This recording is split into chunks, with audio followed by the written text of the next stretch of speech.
사랑합니다. 축복합니다. 예수님께서 여러분을 생명의 삶으로 인도하십니다. 우리의 삶을 길에 비유합니다. 인생이라는 여정 속에 마음에 깊이 남아있는 길이 있습니다. 너무 아름다워 기억되는 길이 있습니다. 때로 아픈 마음으로 걸어간 길도 기억이 됩니다. 모두 그 길을 걸어봐야 알 수 있습니다. 그러나 하나님은 말씀을 통하여서 우리가 걷기도 전에 알려주시는 길을 말씀해 주십니다. 바로 오늘 요시야 왕의 모습입니다. 자신의 잘못 걸어온 길을 회개하고 또 돌이켜 하나님께로 향합니다. 요시야 왕의 모습을 통하여서 하나님께서 주시는 음성이 들려지는 귀한 시간이길 원합니다. 오늘 생명의 삶 역대하 34장 14절에서 33절까지의 말씀입니다.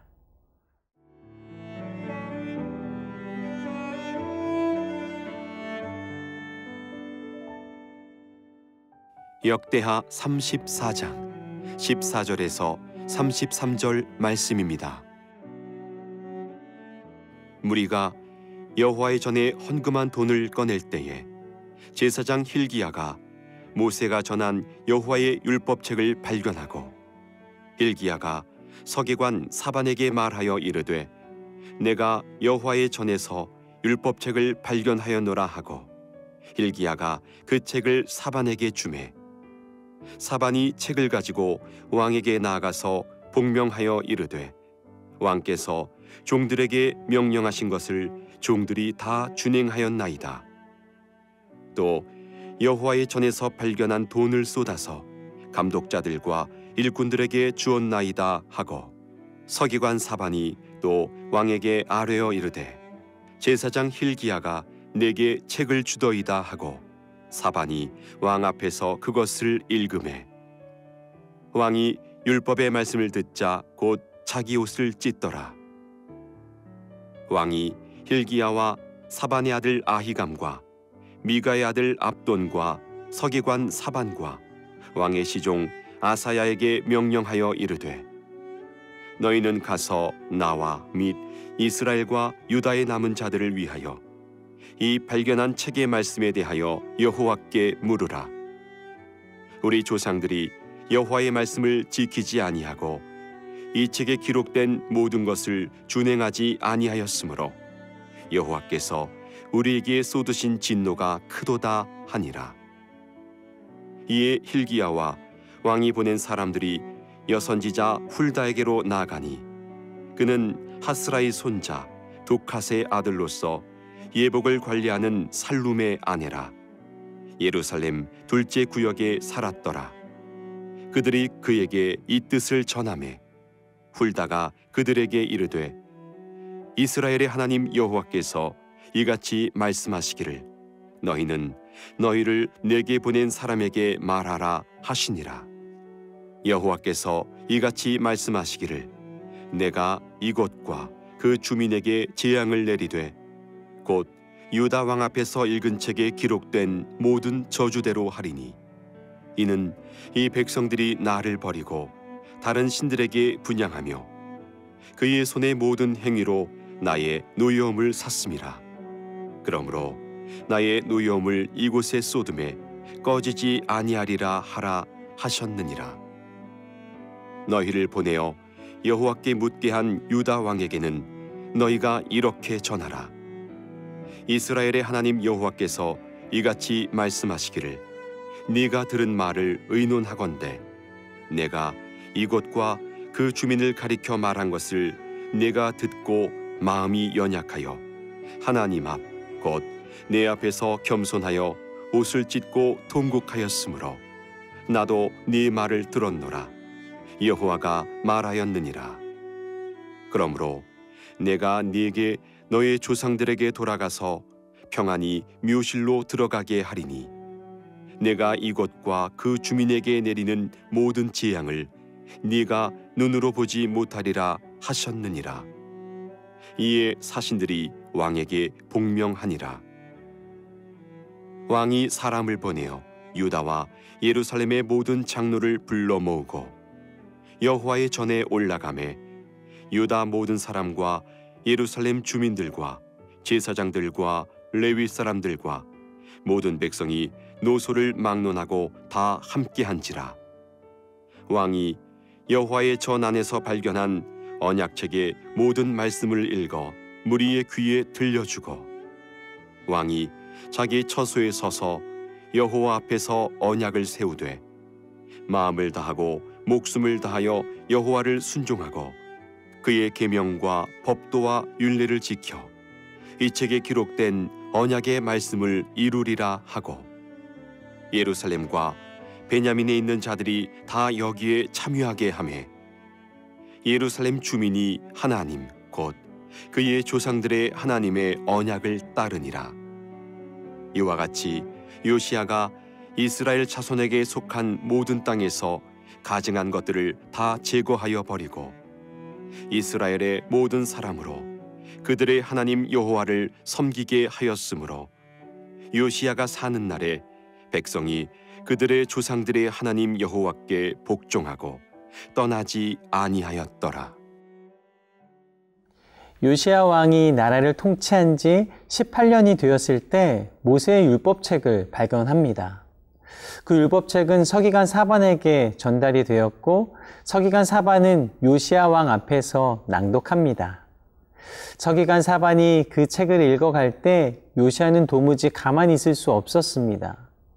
유다는 오랜 시간 하나님을 떠나 있었고 이로 인해 온 나라에 재앙이 임했고 온 나라가 피폐해졌습니다.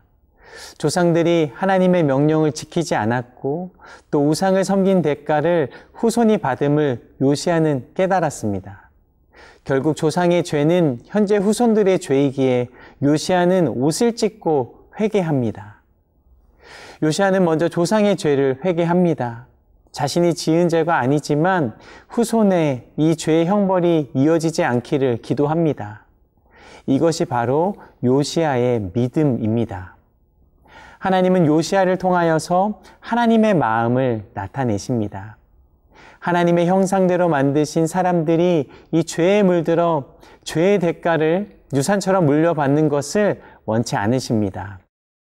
그래서 하나님께서 직접 오시는 계획을 가지시고 약속하신 것입니다. 그리고 그 귀한 약속을 이루십니다. 바로 그 약속이 예수 그리스도이십니다. 하나님이 인간을 구원한 이유는 단 한 가지, 사랑하시기 때문입니다. 그것을 어떻게 알 수 있을까요? 사랑하지 않으면 목숨을 내어줄 수가 없습니다.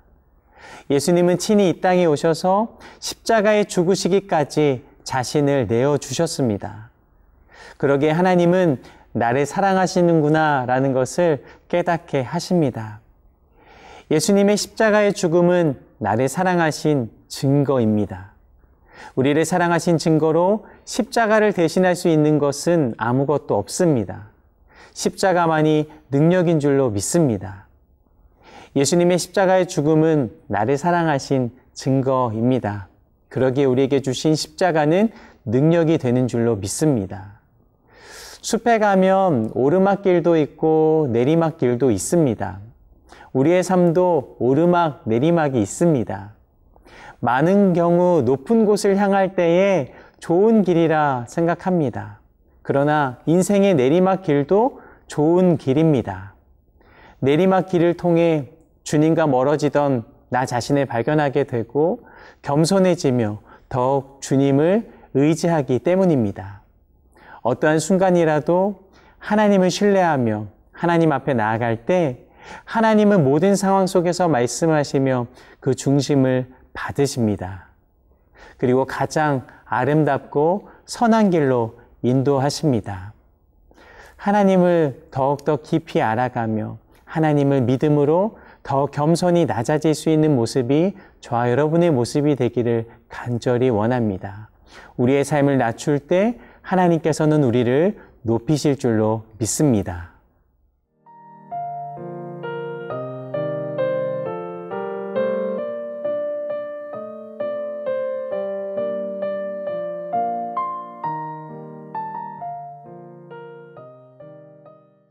계속해서 역대하 34장 22절에서 28절을 통해 하나님의 말씀이 여선지자 홀다에게 임하는 장면을 봅니다.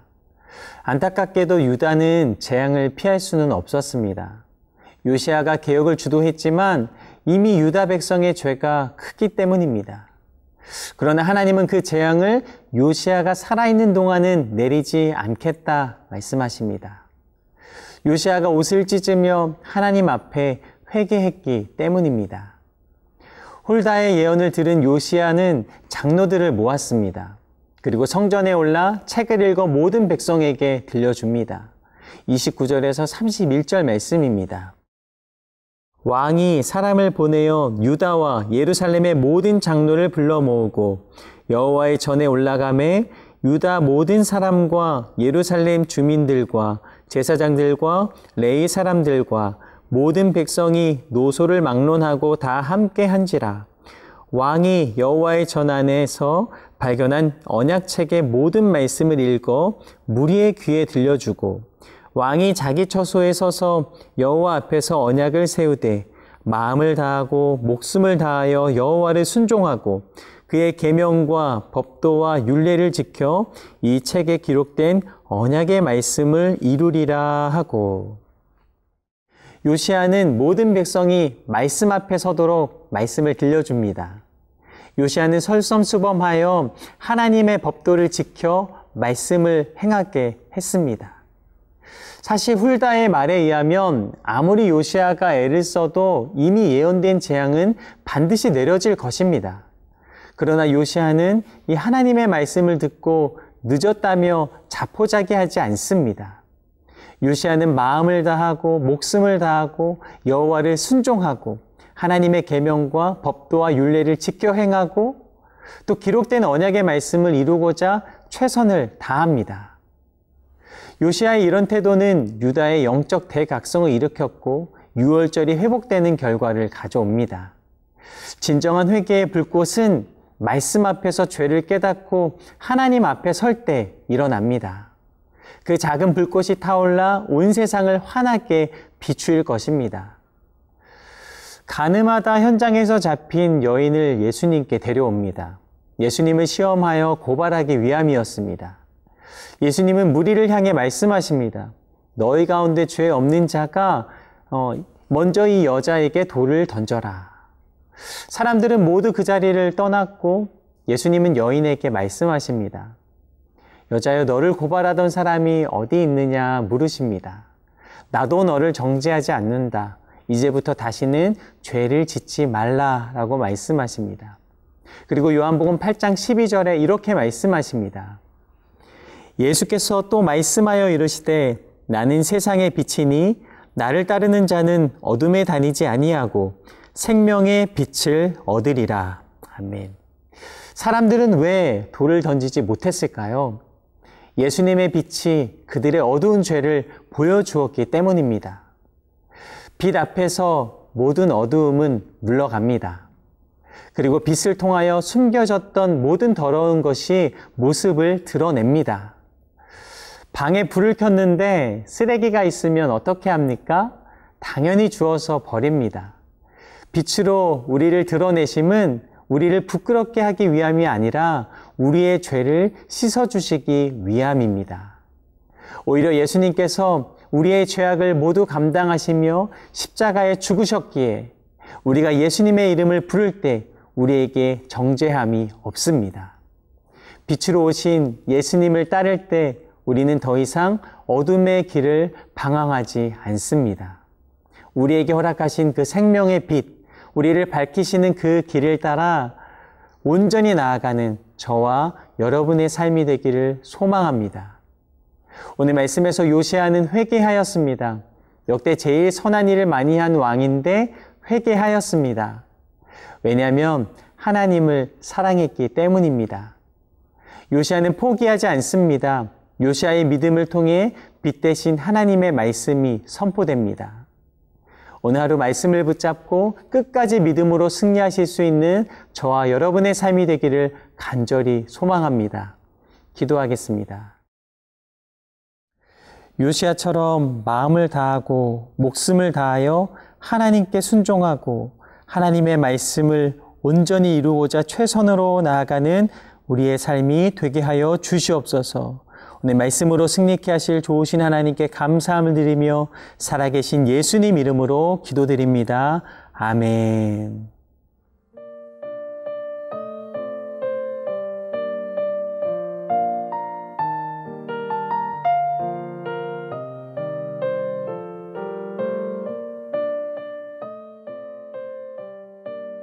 이 프로그램은 시청자 여러분의 소중한 후원으로 제작됩니다.